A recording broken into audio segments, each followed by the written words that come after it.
या महाराष्ट्राचे आराध्य दैवत राजशिव छत्रपती श्री शिवाजीराजांना तिवार मानाचा मुजरा करून आपल्या सर्व शिवभक्तांचं या शिवतीर्थ रायगडावरती पहिल्यांदा सहर्ष स्वागत आहे. साहेब, पहिल्यांदा माझी ओळख करून देतो. माझं नाव आहे गणेश चंद्रकांत गोरे. गेले 14 वर्ष झाली त्या रायगड भूमीवरती मी गाईड म्हणून एक काम करते. माझं कोल्हापूरमध्ये, पुण्यामध्ये रायगड किल्ल्यावरती 5 वेळा प्रशिक्षण करून रायगड जिल्हा परिषद आणि एमटीसी गडावरती गाईड म्हणून एक काम करते. किल्ला तुम्ही या अगोदर कधी पाहिला असेल नसेल, पण माझ्यासोबत तुम्ही पहिल्यांदा फिरताय.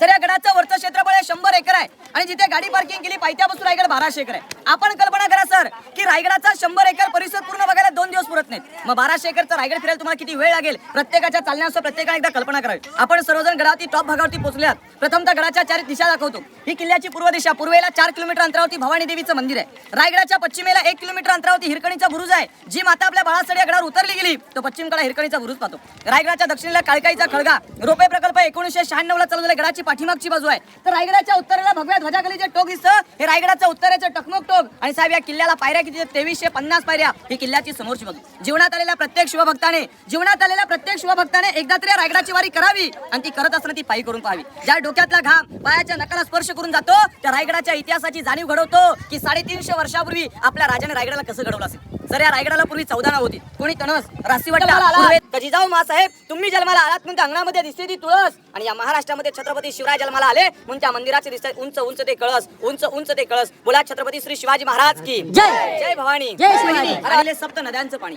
चला, हे झाले तीर्थांचे घर आणि नाव तयास गंगासागर. तीर्थ गंगासागर म्हणून त्याची ओळख आहे. 12 महिने किल्ल्यावरती पिण्यासाठी लागणार पाणी या तलावातून वापरलं जातं. समोर 2 टॉवर बघायला भेटतात. सप्त मनोरे एकावर एक असे 7 मजले होते. हा पहिला आणि दुसरा मजला. याच्यात अजून जर का 5 मजले असेल तर आपण कल्पना करा की त्याच्या 7व्या मजल्याची हाईट किती उंच असावी. रंगीबेरंगी पैठण्यांच्या झालरी, कावदिव्यांच्या पंत्या, रेशमी पैठण्यांमध्ये कावदिव्यांची मशाली पेटवली असतील तर वास्तविकता वैभव किती देखणं असेल. याच्यावरती पायी मार्गाने मार्गस्थ झालं तुम्ही सर्वांनी या पालखी दरवाजाचा वापर केला साहेब.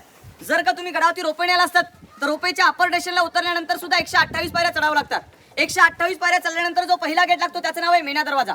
मेणा आणि पालखी एकच प्रकार राहिला जातो. मेणा पॅगबंदी आणि पालखी ओपन होती. राजांच्या राण्या सूर्योदय सूर्यास्त पाहिला पॅगबंद मेण्यामध्ये बसायच्या. पलीकडच्या गेटने येणं जाणं चालायचं म्हणून त्याला मेणा दरवाजा म्हणतात. या 2 गेटच्या मध्ये आडवी जी भिंत आहे का सर, या भिंतीला संलग्न एकाला एक लागून 6 महल आहेत. राण्यांच्या महलाचा भाग म्हणून ओळखलं जातं. मग शिवाजीराजांना राण्या किती होत्या कोणाला माहिती आहेत का? 7. अजून कोणाला माहिती आहेत का? शिवरायांना राण्या होत्या 8. आज हिंदू धर्माच्या रीतिरिवाजाप्रमाणे एका राजाला 1 राणी करण्यासाठी परमिशन आहे. आपल्या राजाने 8 लग्न का करावी त्याच्या मागचं कारण आहे. स्वराज्यात मावळ्यांची कमतरता होती. मोठमोठ्या घराण्याशी स्वैरसंबंध जुळले. मोहिते, इंगळे, गायकवाड, जाधव, विचारे, शिर्के घराण्याशी स्वैरसंबंध जुळले.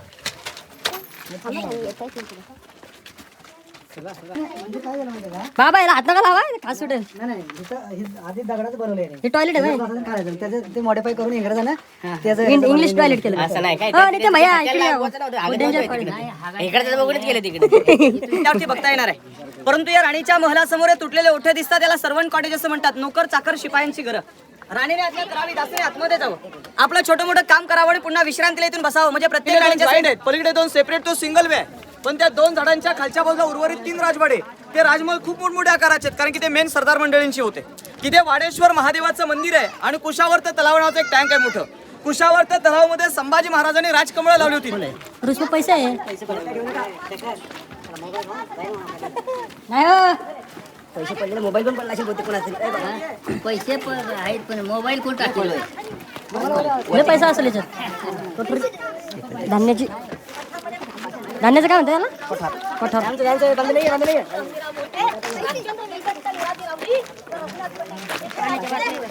कोणी बी खाली उतरून काढू शकतो दोन पैसे. ते खजाला काळकोटे ठेवायचे म्हणलं. या दरवाजापासून पुढे एक प्लेन प्लास्टिकची भिंत आहे. त्या भिंतीपर्यंत आपल्या सर्वांना जायचंय. परंतु सर जात असतानाच्या मध्ये एकाकडून 4 चौथरे तुम्हाला बघायला भेटतील. आणि या पूर्ण इलाक्याला छत्रपती शिवाजीराजांच्या राहत्या राजवाड्याचा परिसर म्हणून ओळखलं जातं. आपल्या महाराजांचा त्यांच्या काळातला प्रशस्त राहता राजवाडा जो होता, जिथे आपण आता सर्वजण जे बसलेले आहात, या जागेवरती पूर्ण 2 मजली उंच वाडा होता. हा वाडा पूर्ण 32 फूट हाईटचा आणि पूर्ण लाकडी छपराचा होता. म्हणून मी तुम्हाला सांगितलं की 10 मे 1800 ज्या तोफगोळ्यांचा मारा झाला त्यावेळी इथलं लाकडी जे काही बांधकाम होतं ते पूर्ण जळायला गेलं. त्याच्यामुळे आता आपल्या राजवाड्यात वर्ष वास्तव्याला होते. किती वर्ष होते? म्हणजे या 10 वर्षाच्या कालावधीमध्ये रायगडाने असे काही 2 दिवस अनुभवले हो सर. एक रायगडाने आनंदाचा सुद्धा दिवस पाहिला गेला, साजरा केला जातो. तो म्हणजे 6 जून 1674 ला आपल्या महान राजाचा राज्याभिषेक सोहळा. या रायगडाने त्या राजसदरीने कसा अनुभवला असेल. पण साहेब, जो दिवस, जो क्षण या रायगडाच्या बद्री, या स्वराज्याच्या बद्री पडाय नको होता. आपण सर्व पोरके 12च्या प्रहरी आपल्या राहत्या राजवाड्यामध्ये आपल्या राजाने अखेरचा श्वास सोडला. ही जागा, ही माती किती पवित्र आहे बघा. आणि इथूनच याच राजवाड्यामधून ती शेवटची अंतिम यात्रा निघाली. समोरचं जे मंदिर पाहता का, हे जगदीश्वर महादेवाचं आहे. याच्या मागे जे शंकुआकाराचं व्हाईट कलरचं गोल घुमट दिसतं, हे आपल्या लाडक्या राजांची समाधी. अखंड आयुष्य फक्त 50 वर्ष लागलं. हे चूल आहे तुझ्या माने का चूल चपाती भाकरी बिकर नाही भाकरी नाही बोलतो मी चपाती तुमच्याकडे पुण्याच्या भाकर शिवाजीराजांचा त्या काळातला राहता वाडा, हा जो यल आकाराचा चौथरा पाहताय, राजांचा त्या काळातलं स्वयंपाकघराला मुखपात खाना असं म्हणतात. आणि शिवरायांचं जेवण हे राजांच्या नजरेसमोर या पूर्वी दगडी चुलीवरती इथे बनवलं जायचं. राजांचं जेवण हे राजांच्या नजरेसमोर का बनवलं जायचं याच्या मागचा इतिहास तुम्हाला सर्वांना माहित आहे. कारण आपल्या राजावरती बऱ्याच वेळेला स्लो पॉइजन विषबाधा करण्याचा प्रयत्न बाहेरून नसून तर घरातूनच करण्यात आला. जर घरातून सपोर्ट असता शिवराय अजून 10 वर्ष जगले असते तर जगाच्या नकाशात भारताचा इतिहास एक वेगळा पाहिला. खोली दिसते का तुम्हाला? या खोलीचं नाव आहे टाकसाळ, करन्सी छापण्याची जागा. छत्रपती शिवरायांच्या वैयक्तिक स्वतंत्र 4 करन्स्या होत्या. शिवराई, नाणी, मुद्रा, होण याच्यातले 2 पॉईंट खूप महत्वाचे होते. एक जे होतं ते होणे चलन सोन्याचं होतं, 1.4 ग्रॅमचं होतं. आणि दुसरी होती तांब्याची शिवमुद्रा. याच्यावरती लिहिण्यात आलं होतं की प्रतिपचंद्र लेखेव उवर्द विष्णू विश्ववंदिता शहा शृणो शहा शिवशा मुद्रा भद्राय राजते. याचा अर्थ काय होता की आकाशातील जो चंद्र आहे, प्रतिपदेच्या चंद्र कोरेने जसा वाढत राहतो, शहाजी राजांचे पुत्र शिवाजी राजांचं स्वराज्य त्या चंद्र कोरेप्रमाणे वाढावं ही शास्त्रीची इच्छाशी शिवमुद्रा ते तयार करायचे. ही समोर राजांची बाल्कनी, याला गॅलरी सज्जा म्हणतात. ही त्यावेळी एकावर एक अशी 5 मजली होती साहेब. आज हा पहिला मजल्याच्या अजून जर का 4 मजले असेल तर आपण कल्पना करा की त्याचा 5वा मजला किती हायटेड असेल. राजे जर याच्या 5व्या मजल्यावरती गेले तर शिवाजी राजांना इथून 8 किल्ले दिसायचे. किती गडकोट दिसायचे?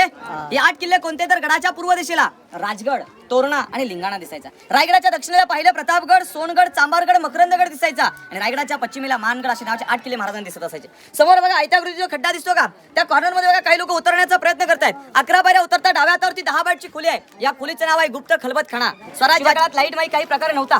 राजे इथून काही बोलले तर शेवटच्या व्यक्तीला ऐकायला जायचं. तिथून कोणी काही कुजबुजला राजापर्यंत आवाजाला इको साऊंड सिस्टीम म्हणतात. हे अनुभवायचं असेल तर महत्वाच्या 3 सूचनेचं पालन करायचं. त्या प्लाटूनला कोणी चपला घालायची नाही, त्याच्यामुळे तुम्ही त्या भिंतीच्या कडेला उभे राहा. दुसरी गोष्ट, आपण शांत आपल्या आजूबाजूच्या लोकांना 2 मिनिटांसाठी शांत करूया.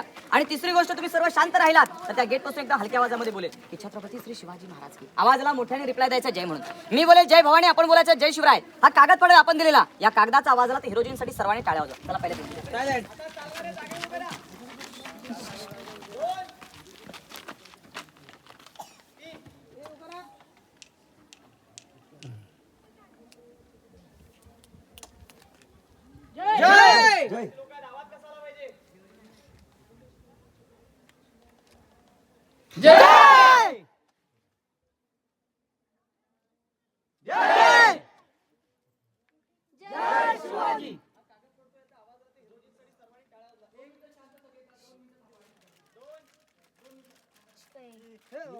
थांबा.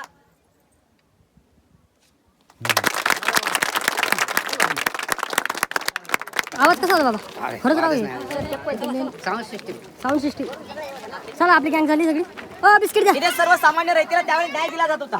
म्हणून म्हटलं जातं की झुकल्या वाकल्या कित्येक गर्विष्ठ म्हणा या न्याय मंदिर असा राजांचा त्यावेळेचा दरबार आहे. आता या दरबारामध्ये जे छत्र दिसतं या जागेवरती महाराजांचं त्यावेळी 32 पण वजनाच्या सुवर्ण सोन्याच्या सिंहासन ठेवण्याची जागा होती. साहेब ते सिंहासन काही पाहता येत नाही. याची ओळख राहावी म्हणून भारताचे 7वे राष्ट्रपती डॉक्टर ज्ञानी जलसिंग 1985 ला छत्राची स्थापना केली. राजा शिवछत्रपती श्री शिवाजी महाराज की जय. जय भवानी, जय शिवाजी हर हर महादेव. या 2 इमारतींना उद्ध्वस्त केलेला रायगड किल्ला इतिहास नोंदीनुसार 11 दिवस जळत होता. जर इंग्रजांनी लांब पल्ल्यांच्या तोफा वापरल्या नसत्या तर कदापि गडावरती तोफगोळे सुद्धा पोहोचले नसते. पण लांब पल्ल्यांच्या तोफांचा वापर करून रायगड उधळला गेला. तो 11 दिवस रायगड जळत होता, पण 6 महिने रायगडवरती धूर निघत होता. म्हणजे लाकूड किती असेल, म्हणजे फर्निचर किती असेल याची प्रत्येकाने जाणीव करून घ्या. तिथेच बाजूला एका खडकामध्ये 12 टाके आहेत बघा. ती टाक्यांची सिस्टीम अशी आहे की पहिल्यांदा पहिली टाकी भरल्यानंतर त्याला वरून जाण्यासाठी दुसऱ्या टाकीत फिल्टर करून पाणी जाता येईल अशी एकदम नळीची एक पाईपलाईन तयार केलेली आहे. त्यातून सिस्टमॅटिक पाणी आतमध्ये पोहोचलं जातं बघा. ते 12 टाके नावाचा पॉईंट आहे. हा जो खाली बांधला गेला त्या रोपेचा शॉर्टकट, आपण या मार्गाने रोपेला अवघ्या 5 मिनिटांमध्ये जाऊ शकता. पण मध्यंतरी एक डाव्या हाताला रस्ता खाली गेला तो वाघ दरवाजा. 1689 औरंगजेब समोर आपल्या महाराजांची जी काही मूर्ती आहे, मूर्ती जगप्रसिद्ध आहे. मूर्ती 1974 ला बसवली.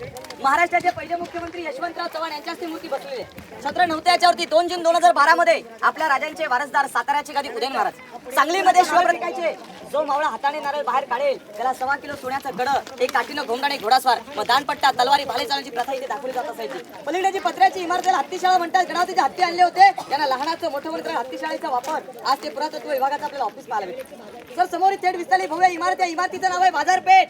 लांबी 800 फूट आहे, रुंदी 40 फूट आहे. हाईट पाहिली तर जमिनीपासून खांद्यापेक्षा उंच का? कारण एकच की त्या काळातल्या स्त्रियांना साहित्य खरेदी करायचं असेल तर त्याने पालखी आयुष्यातला जीवनाचा सार्थ करायचा असेल तर प्रत्येकाने आपल्या छत्रपती शिवरायांच्या समाधीला नतमस्तक व्हावं. समाधीच्या साईडला वाघ्या नावाच्या कुत्र्याचं स्मारक आहे. कुत्र्या संदर्भात वादंग चालू वाघ्या होता की नव्हता. मध्यंतरी त्या वाघ्याला कडून फेकलं होतं, पुन्हा बसवलं गेला. त्या वाघ्यासाठी 4 पोलीस काका 24 तास पहारा देतात. कोणासाठी पोलीस प्रोटेक्शन? तर एका वाघ्या नावाच्या कुत्र्यासाठी पोलीस प्रोटेक्शनची गरज बसू लागली. इथे महत्वाच्या परिसराची समाप्ती घेताच मी माझ्या प्रत्येक ग्रुपला शेवटचे 3 शेर सांगतो आणि माझ्या माहितीला रजा देत असतो. पहिला शेर असा होता की घासला विना धार नाही या तलवारीच्या पातीला, घासला विना धार नाही या तलवारीच्या पातीला आणि शिवचरित्राशिवाय अर्थ नाही या महाराष्ट्राच्या काळ्या मातीला, या महाराष्ट्राच्या काळ्या मातीला. दुसरा शेर असा होता की अंधार पडला पाहता एकदा दिवा पाहिजे, अंधार पडला पाहता एकदा दिवा पाहिजे. पुन्हा या महाराष्ट्राच्या भूमीला जिजाऊंचा शिवबा पाहिजे, जिजाऊंचा शिवबा पाहिजे. आणि तिसरा शेर असा होता की तांदूळ शिजल्यानंतर त्याला भात म्हणतात, अंधाराला रात्र म्हणतात, पण महाराष्ट्रात राहून जो कोणी छत्रपती शिवरायांना विसरेल तर त्याला हिजड्याची जात म्हणतात, हिजड्याची जात म्हणतात. बोला छत्रपती श्री शिवाजी महाराज की जय. जय भवानी, जय शिवाजी. हर हर महादेव. धन्यवाद. जय शिवाजी. धन्यवाद. जय भवानी, जय शिवाजी. जय भवानी, जय शिवाजी. बाजारपेठा.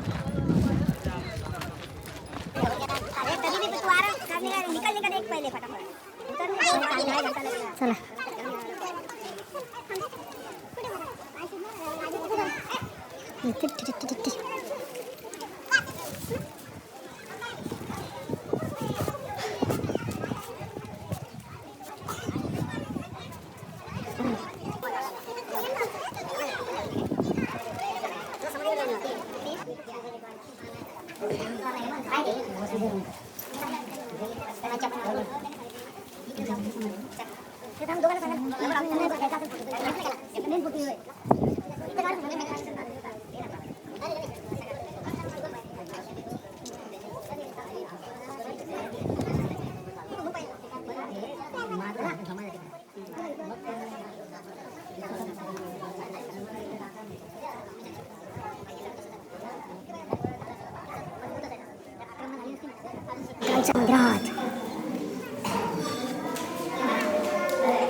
भाजी चालेल मस्त जोरात.